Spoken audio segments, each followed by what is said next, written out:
Pag-ibig sa sinubuang lupa. At alipin sa paligid baso. Alin pag-ibig? Aling pag-ibig pa ang hinigit kaya kapag naralisaya sa kanila. Gaya ng pag-ibig sa sariling lupa, aling pag-ibig pa, wala na, wala. Pagkukuring lubos ang palaging hangal, sa bayan ng taong may dangal na ingat, umawit, tumula, umakas, tumulat, kalapan din nga'y iniiwalat. Wala na hindi hinandog na may tutong mahal sa bayan ng dugo. Dugo, yaman, dulo, malita na pagod. Buhay may abutin magkalagot-lagot. Bakit? At dito nasakdal ng bakit na hinahanduan ng buong pagkasi. Nasa latong mahal ng makapangyarihan at inuulan ng buhay na ilig. Ito ay ang isang bayang sinubuan. Siya ay inatangin namin ang datas ng pag-ibig ng araw na nagbibigay init sa buong katawan. Kalangin ito ay pag-ibig sa bayan.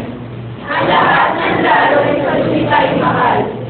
Mula sa masaya at brasong matanggulan. Hanggang sa kasawa ay magpatalimunan. Sa apat ng abang mawalay sa bayan, iba ay laging sa pipi ng Dubai. Wala sa lahat at inaasam-asam, kundi ang nakita ay lupang sinubuan. Matibig ang pagsusunod sa buong kamatayan. Wari ay masarap undahin sa bayan. At lalong mahirap o umanang bagay.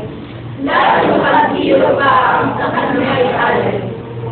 Kung ang bayan ito ay magpapatamahan, at siya ay dapat na ipagnagpili.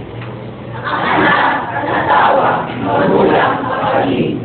Isang tao niya ay sasalitang pili. Hayo na nga, hayo. Kayo na nga buhay. Wala ang lubos na kasinunawaan. At walang sinamong kundi kapalitan. Hayo na ikaw ang nakakabayan. Kayo na naglasan ng bunga tulak-lak. Ang kahoy ng buhay na nilansarasukat. Nang balak-balaking makapal na hirap. Ngunit na naiwas sa bayan lumiyak. Ipapasok-handog ang buong pag-ibig. At hanggang may tuloy buti-ibig. Kung ang pagkakulog buhay ay makikita. Ito ay kabalatan ng tunay na langit.